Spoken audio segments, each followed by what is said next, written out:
Hey, y'all, this is Trey Calloway, and you're listening to the Nothing Shocking Podcast.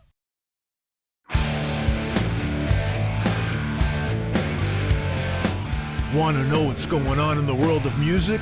Then tune in to the Nothing Shocking Podcast, a non-genre based, all ages friendly rock and roll program. Join us weekly for interviews with all your favorite rock stars from the mainstream to the underground. You can find us at nothingshocking.libsyn.com or anywhere you download podcasts.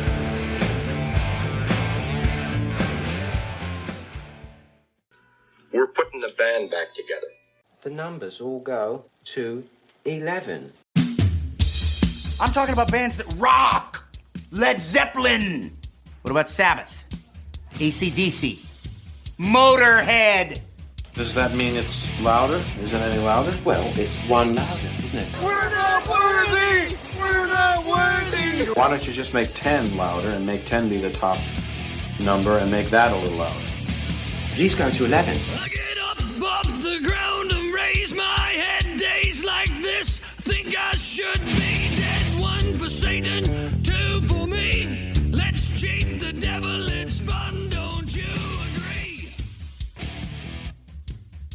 Welcome to the Nothing Shocking Podcast. I'm your co-host, Jeff Unted, and with me in Dog Bowl Studio is Coach Nez. You can find the Nothing Shocking Podcast on Libsyn or any podcatchers. Like our Facebook page or follow us on X at No Shock Pod. You can also find the Nothing Shocking Podcast on Rock Rage Radio every Sunday morning at 7 a.m. Central Time. Our sponsor is Big Strix Vinyl Records and Sports Cards, located in Rock Island, Illinois. New, vintage, and previously owned. You can find it at Big Strix. We would like to thank the Hong Kong Sleepover for allowing us to use their music for our intro and bumper ending. And tonight's guest is country artist Trey Calloway. Yeah, promoting his new single, Truck Around. Let's get to that interview. All right, good night. Good night.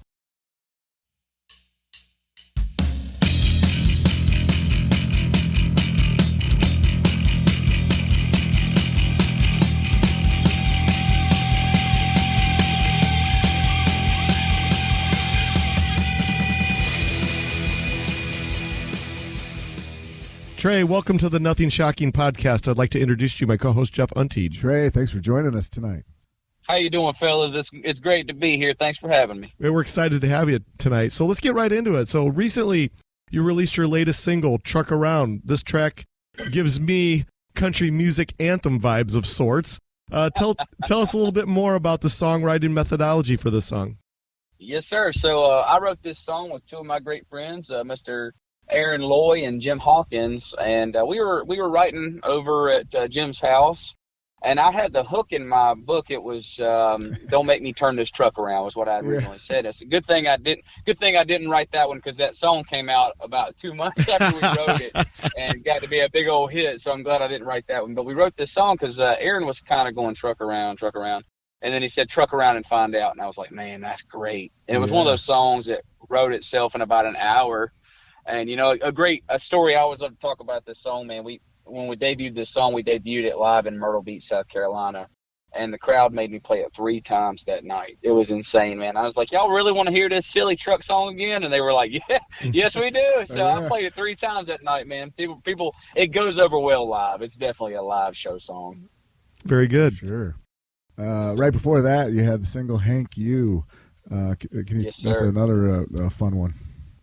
Yes, sir. I appreciate you, man. That one's semi-biographical, man. I guess I wasn't smart enough or motivated enough to go to college. I didn't have enough money for one, and I was joking around and told people I went to Hank University, and I always thought that would be a good song. So I threw that one out. I wrote that one with Kirsty Manna and Bill DeLuigi, and it turned out really good, man. Those are 2 really fun live show songs, and we play them. We play each one of those in our shows nowadays. Oh, that's fantastic. When it comes to Trey Calloway, the songwriter, do you attack songwriting the same way from track to track, or do you have a certain methodology, or does everything change, song to song?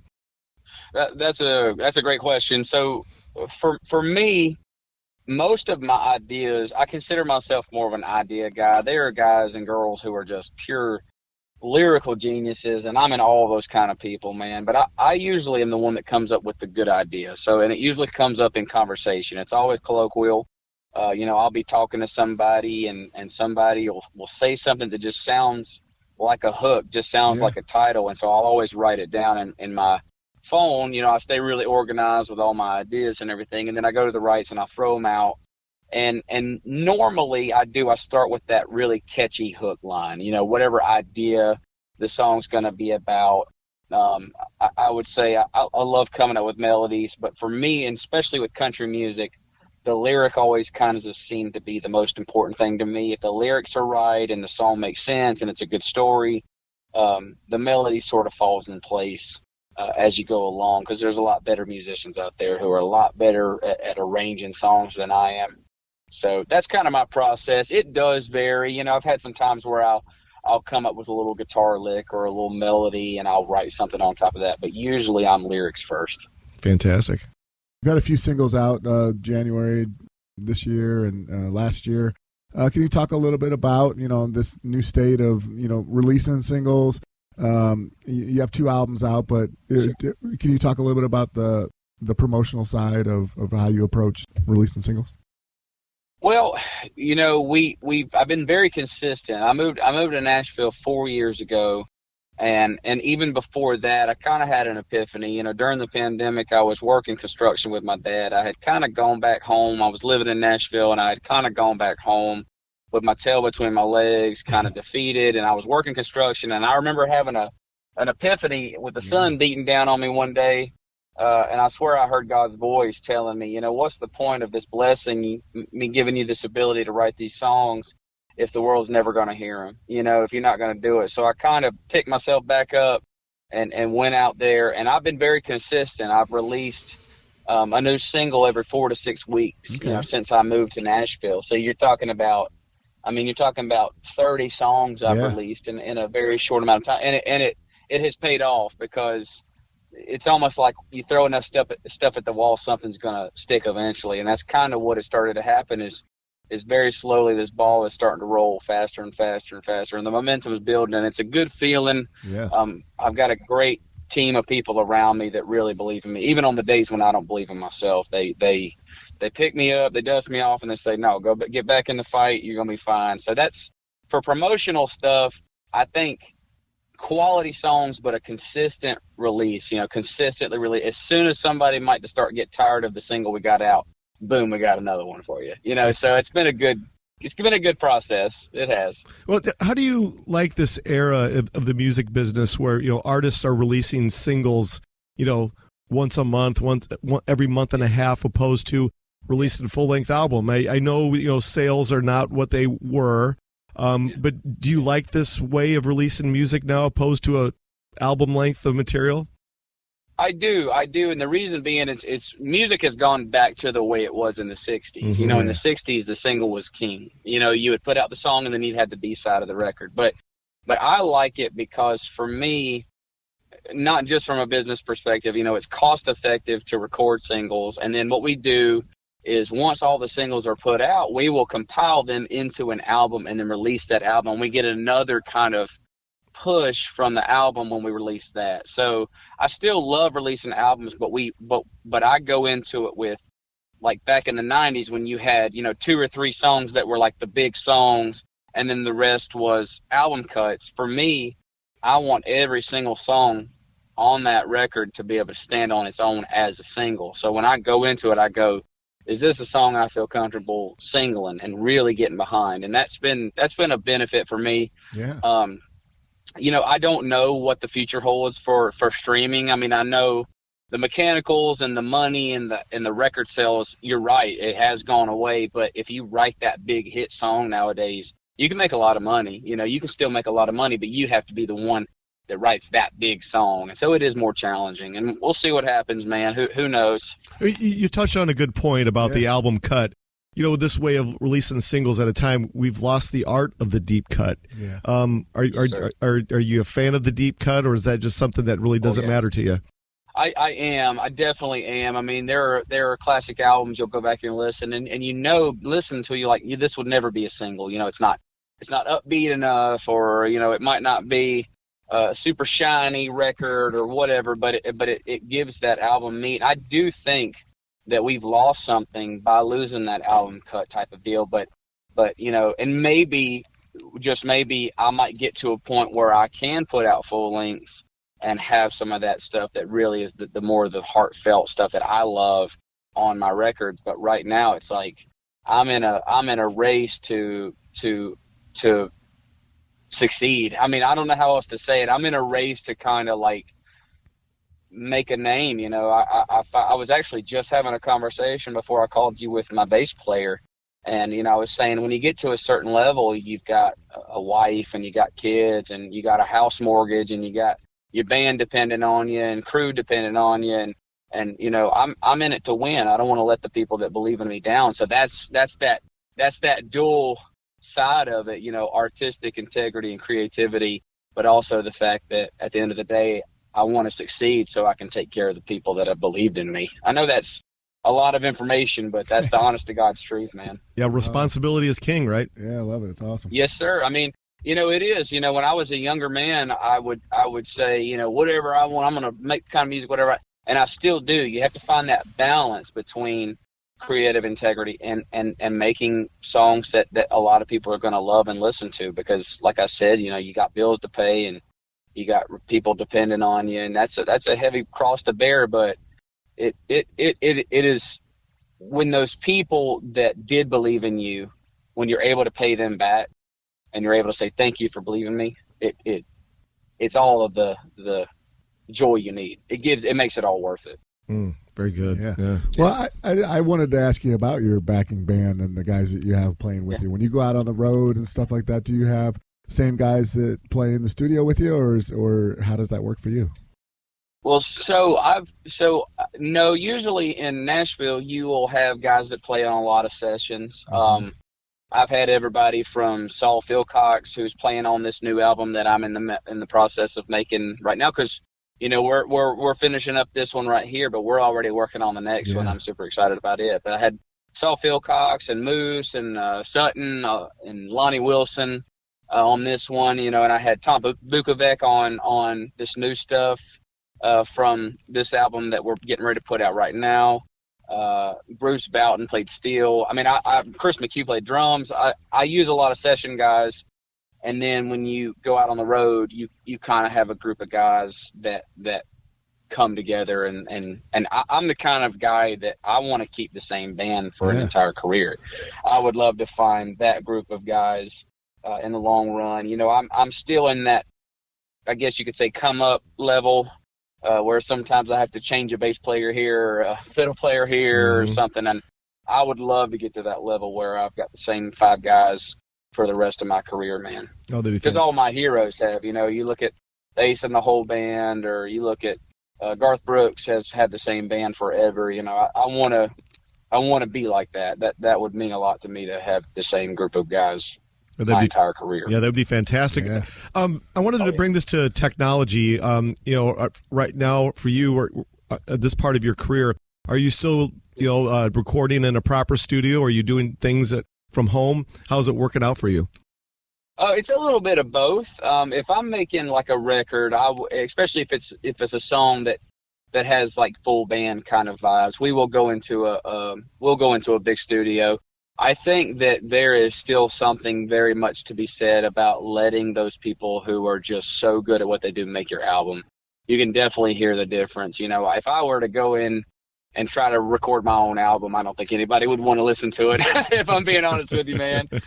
Now, but we do have plans for, we're going to do a song a little bit more stripped down for this new one that we're working on. It's a song that I've been playing out a lot lately, and I think that I'm just going to use acoustic guitar and fiddle and maybe a piano, and that'll probably be the whole record. So we may end up doing something like that at my producer's house or something like that. And I think technology is great. I think every generation, has its pros and cons. With digital recording, you can just do something over and over again. But, back in the day, they could do a bunch of takes, but, that tape was expensive. You know what I mean? So who knows which era was better or not. Absolutely. So you had alluded to working with your producer. Is that Phil O'Donnell? It sure is. Yeah, can you talk a little bit about that, producing and co-writing? Well, Yeah. Well, let me tell you something about old Phil Billy. Phil Billy is not only my producer, he has very quickly become one of my best friends. He's become a mentor. Yeah. He's become somebody that not only musically I look up to, but spiritually and life-wise I look up to. He treats everybody with dignity and respect, and kindness. Very, very religious Christian. So he has a very positive impact on my life spiritually and morally as well. And on top of that, he's one of the greatest songwriters that I've had the pleasure of knowing and working with. I mean, his ability to spin yarn, so to speak, is something else. I admire him very much. I think everybody's really going to be proud, and I'm very proud. I think everybody's going to really like this stuff we're doing. Super cool. Very cool. I want to take this to your gear. Talk a little bit more about the gear that you use personally for getting into the studio, and then the stuff you take on the road with you. Well, I don't know a lot of the I'm going to be honest with you. As far as the tech stuff goes in the recording studio, I know that Phil Billy's vocal chain that he uses is insane, and I almost feel like it's like KFC's original recipe. He's got it behind lock and key. He won't tell nobody what that vocal chain is. But I know it really has made my voice sound good on these new records. But as far as the road goes, I've always been a Martin guy as far as guitars go. I love Martin guitars. I've got a little road series that I play now. I wanted to go get myself something that I didn't mind getting beat up, but that still sounded really good. So I've been playing that a lot lately. I have a D28 that I played for a long time and a D16 that I play. I've got kind of like 3 working guitars that I use. And love Sennheiser. I've got a Sennheiser wireless microphone that I use. Really love it.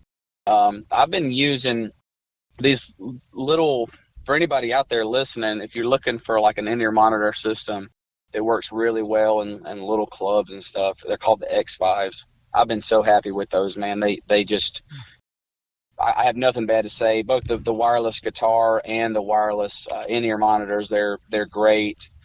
I'm trying to think of anything else that I want to talk about. Let me see. I use All Clear in-ear monitors. All Clear is a great company. They're based there in Nashville, and they'll do the molds for you for free. And then you can just get the in-ears made whenever you want to make them. But they'll go and do your molds for you. And they were my first pair of custom in-ear monitors, and they were worth every penny, man. I love All Clear. That's about it, I would say. I'm not married to any kind of one brand. I think I just want to get the best sound possible. Plus money's an issue for me nowadays as well. Maybe it won't be one day, but cost is a big one too. Oh yeah, absolutely. Yeah.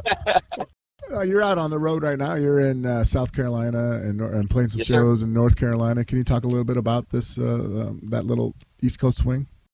Absolutely, man. So tomorrow night we are at a club that I have played many times called Captain Archie's, and all the people there have been really good to me. The guy that runs is a guy named Billy, and he's just good as gold, man. Believed in me from day one. I remember when before I moved to Nashville, I played in Myrtle Beach for about 6 years, and just believed in me from day one, And then on Friday night we've got a gig at a club called Wahoo's down in Murrells Inlet. And same kind of deal. They're great. And then we're going to be playing at a big club in Columbia, South Carolina on Saturday night called Skyline. And it's been years since I played at Skyline, so I'm excited to be back. And then next week I'm going to be touring around Charlotte. Got 4 or 5 gigs that week, and then going to Asheville pretty soon. Not Asheville. Sorry, I lied to you. Boone, North Carolina. Going to Boone pretty soon to play some gigs, man. So I'm excited about that. Lots of traveling, man. I kind of claim the Carolinas, both of them, as home. Well, as the summer is upon us, we're still considered spring right now with your spring touring. How intense is your summer touring going to be? Well, my team, I'm not allowed to talk about it too much, but I will say this: my team keeps alluding. I think they know something that I don't know, and I think they're holding out on me about some stuff. There is some pretty cool stuff in the works, and I promise you that as soon as I can talk about it, I will sing it at the top of my lungs. But so there's some really cool stuff going on. I'm ready to announce it. I'm excited to announce it. I just don't want to look like a fool, because everything can fall apart, One thing I learned about the music business is that anything can fall apart at any given time. But if the Lord's willing, there's some cool stuff getting ready to happen potentially. And I couldn't be more excited, man. It's what I've wanted my whole life. So just say a prayer for me tonight if you don't mind. Absolutely. We're excited for you.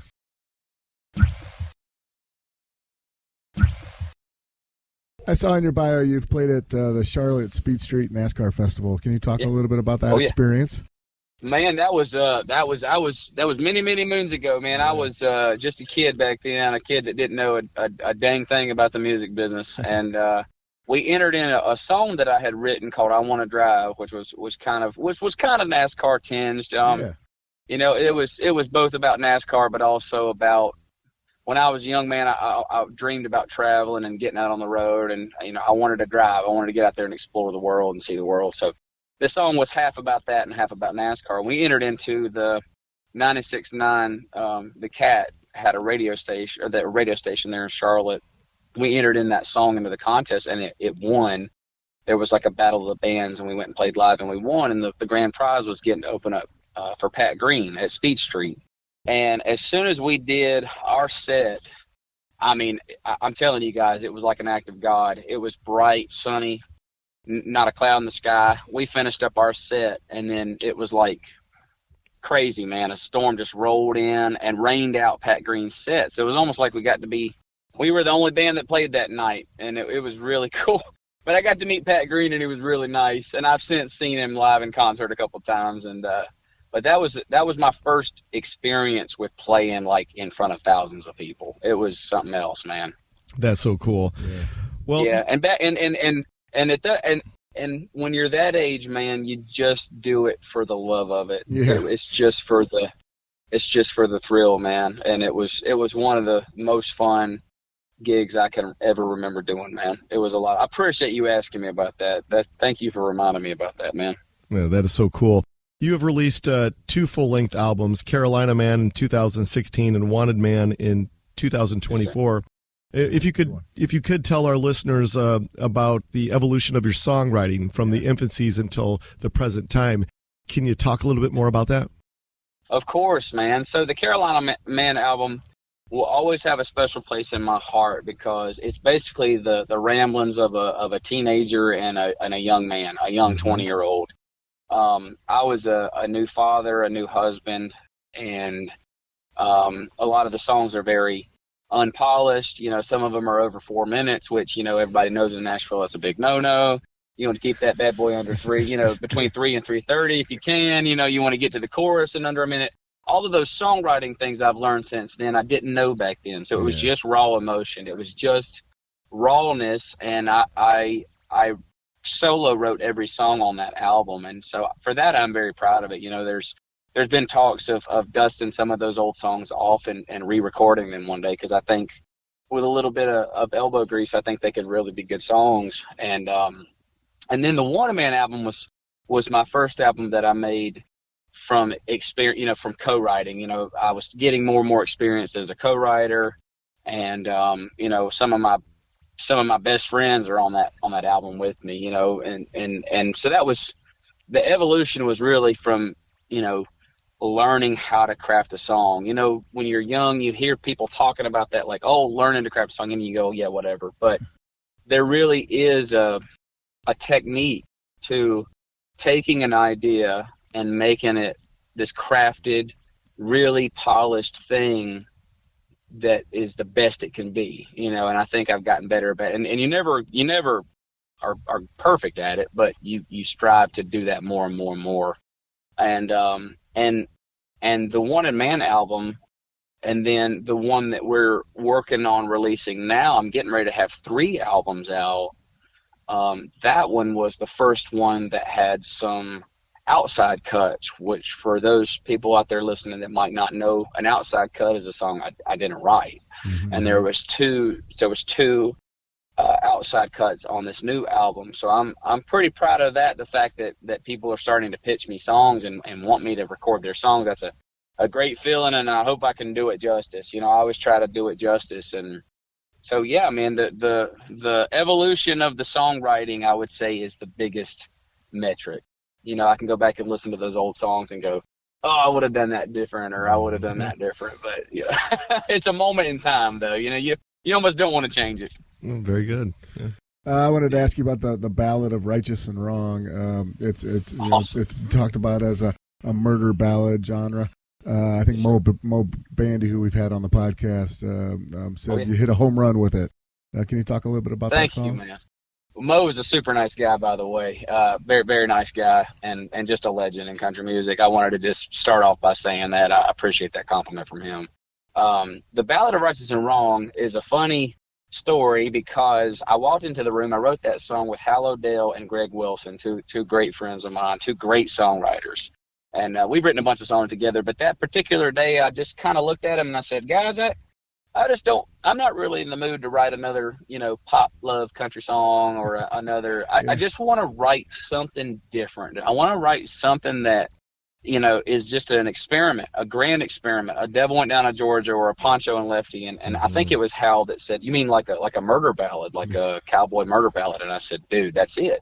And then the way we wrote that song is we would write a verse at a time. We would make up the story as we went along. It's a story about two twin brothers in the Wild West, and one of them's bad and one of them's good. And then we would, Hal would say, well, what if this happens? And then Greg would say, what if this happens? And we did. It was like writing a novel. And it was this grand experiment, man. And the people that love that song absolutely love it. That's what's really cool about that song is the people who do love that song. It's like their favorite song of mine, it's pretty cool, man. I enjoy playing that one live. So, you, the country music artist, what the genre of country? What do you prefer? The pop country that we know of, or do you miss those old outlaw country days?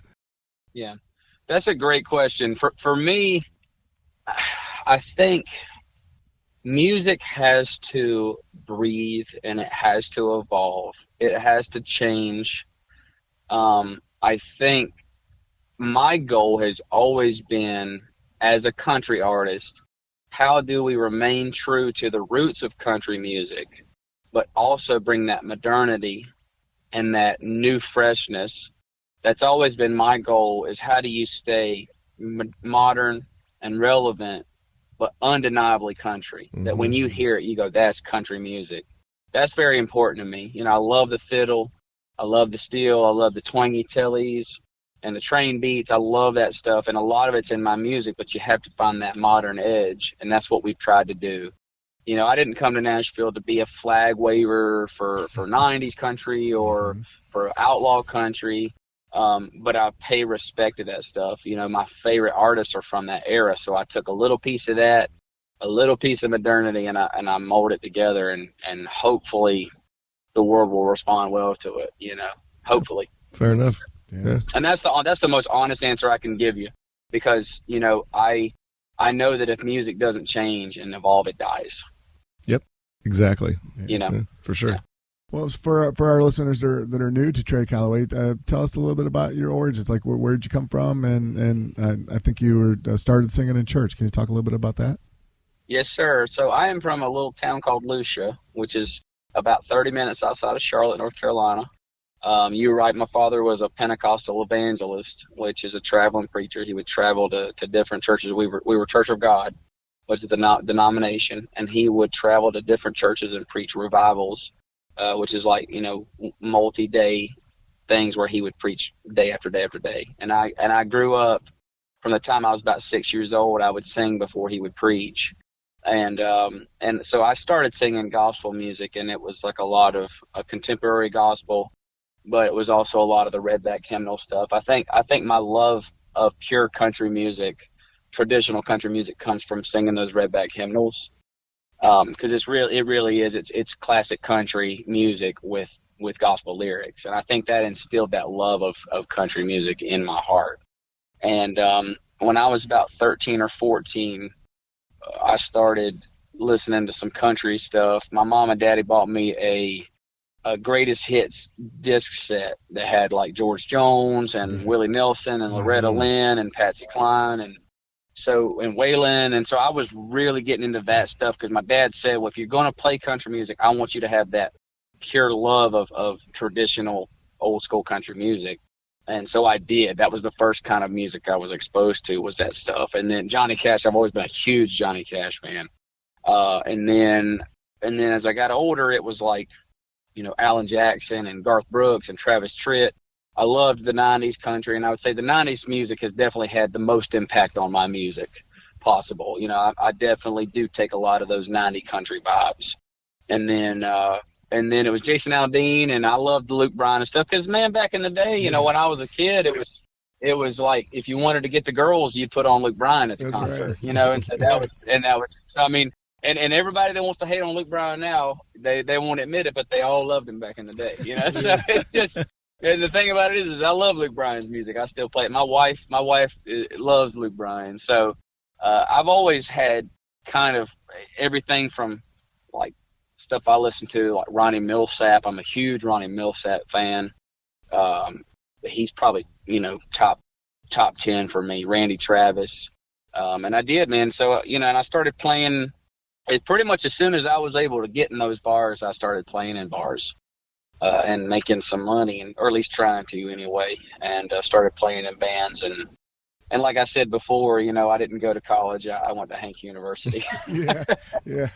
I'm a graduate of Hank U, man. I wanted to bring this up back to your new music, and you said you got a new music that's going to be released this September, I believe. Is that right? Is it this September? You think it's going to be an EP? Yes, sir. We have a new album. That's getting ready to drop pretty soon, and then I've already started working on the next one. So that will be the beginning of my fourth album. Just to clarify, that will be the beginning of my fourth album. And depending on what happens with my career, like I was talking about earlier, there's a lot of really cool stuff going on. I can't really talk about it yet. Right. I can't wait until the day I can tell you. I'm so excited to be able to talk about it. But they won't let me. I can't talk about it yet. But if what we want to happen happens, the world will be hearing that music scene. I'm excited about it, man. Well, I guess it would bring me. I can hear you. I hear you laughing over there. I know you're laughing at me. No, not at all. You. As soon as I can tell you, I will tell you. Because go easy on me, brother. I'm going to tell you, we are the king of the podcast, where the artists come on saying we got something exciting coming, but we can't tell you. That's why it's like another one. I know that's got to get on y'all's nerves. I'm sorry, brother. Don't hold it against me, man. Not at all. But the question I did have to capitalize on the question I asked you was, the EP. It's a format that we're seeing more and more artists released, physically now, opposed to the full length album. How do you like creating an EP? Releasing an EP. Is it something that you would see yourself doing more and more in the future?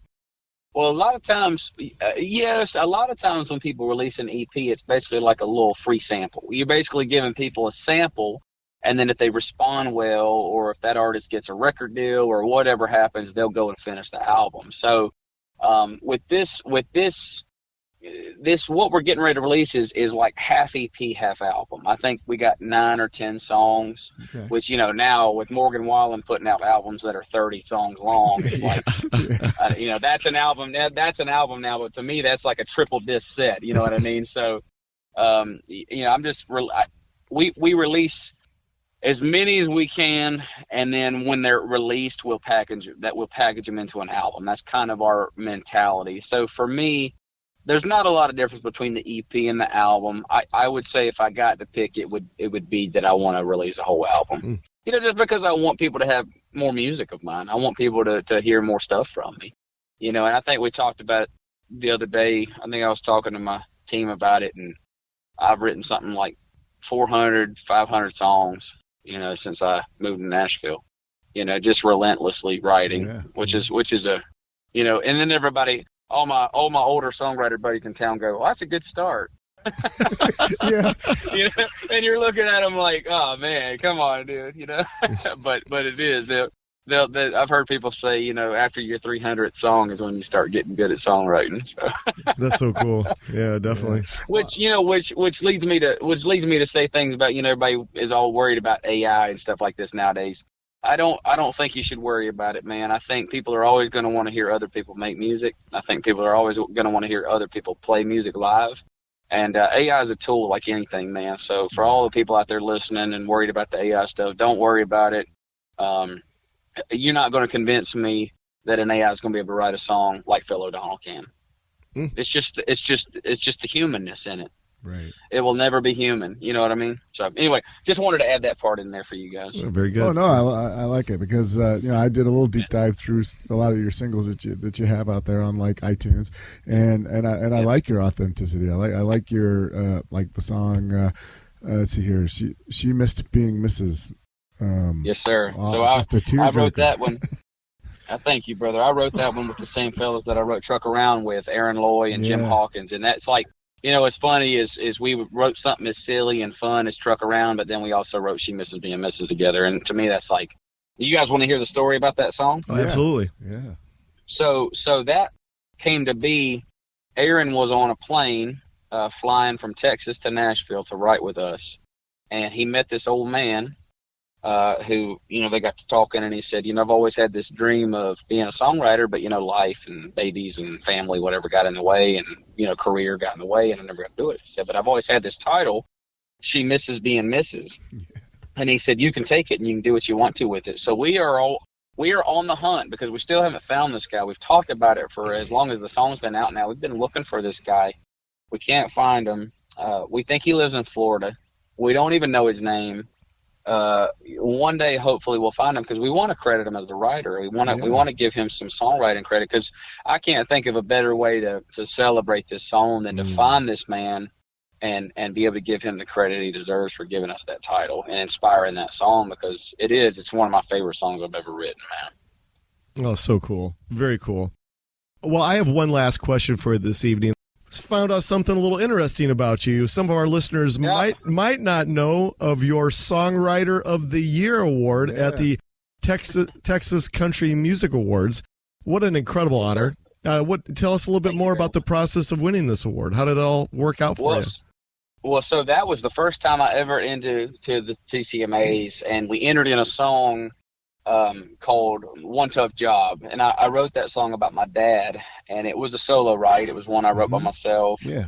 And my dad's the hardest working man. Besides being a preacher, he made ends meet by working construction and electrical work. And he's built commercial playgrounds, which everybody hears playgrounds and they go, oh, that's kid stuff. But no, he mixes concrete and uses post hole diggers and augers and skid steers all day long, back-breaking work. It was what I did with him during COVID, and, man, I was over it after about a year. And my dad's worked like that his entire life. So just the hardest working man I've ever known. And so I wanted to pay homage to him, so I wrote that song. When we entered it in, and it won. Surprisingly, it won. And we got to go down to Billy Bob's where they had the award show. And I got to perform the song on stage at Billy Bob's, which is like, besides the Grand Ole Opry, I can't think of a more iconic stage in country music than Billy Bob's. So that was something else, man. That was a great experience. I wouldn't trade that for anything in the world. And all the artists down in Texas, I've made some really good friends down there. I kind of feel like I sort of kind of fit in with those guys. Our music is kind of similar. A lot of those Texas guys like to push that boundary. They're not quite traditional country, but they're not modern pop country either. They're somewhere in the middle like I am. So it was a good process and a good experience, man. That is so cool. Yeah. Well, I think you're doing great things, and I wish you the best, man. Yeah, absolutely. So, well, man, I appreciate that, fellas. Well, absolutely. And we're out of our allotted time for the evening. Is there anything that we left off tonight that you would like to plug or promote? Man, I can't think of anything. I let me rack my brain for a second and see if I can. Honestly, man, I don't think so. I feel like you guys did a great job, and I appreciate you guys liking my music and supporting me, and I can't wait to talk to you again so I can tell you all of this good stuff coming up. The music business is a crazy business, man. One day it can be a cruel mistress, and then the next day it can be your best friend, so I can't wait till this stuff comes to fruition and I can talk to you all about it. Yeah. Very excited. Well, I think we killed it tonight. I think if you ever make it out to the Midwest, we'll come see you. Absolutely. Yeah, Yeah, well, if you all let me know, and I'm dead serious about this, you let me know what club I need to talk to, what venue I need to talk to. I'll email them tomorrow. I'm dead serious. Very good. Cool. Well, here's the deal. So, since we've had such a great interview with you. So when you make it humongous in country music, which we anticipate, don't forget us. Yes, call us up. We'd love to talk to you. Yeah, absolutely. So, that sounds like a plan. I appreciate that very much. And Jeff, it was good meeting both of y'all. I appreciate y'all, and I definitely will, man. I will always. I don't know if you guys ever come to CRS. I would love to have you, man. Come meet me at CRS sometime. Hey, that's going to happen. So this is how things are going to work out once Jeff, the editing wizard over here, gets this all cleaned up. We'll sound like $1 million, and then we'll send it to Scott, your publicist. I'll text you the link directly. Does that sound good too? Anytime. Yes, please do. Perfect. All right, fellas. Y'all have a wonderful night. It was good meeting both of you. Trey, it was an honor. It was a blast. Thank you so much. Thanks for coming on. Thanks, boys. All right, y'all man. be safe. You too. Take care. All right, now. Bye-bye. See you.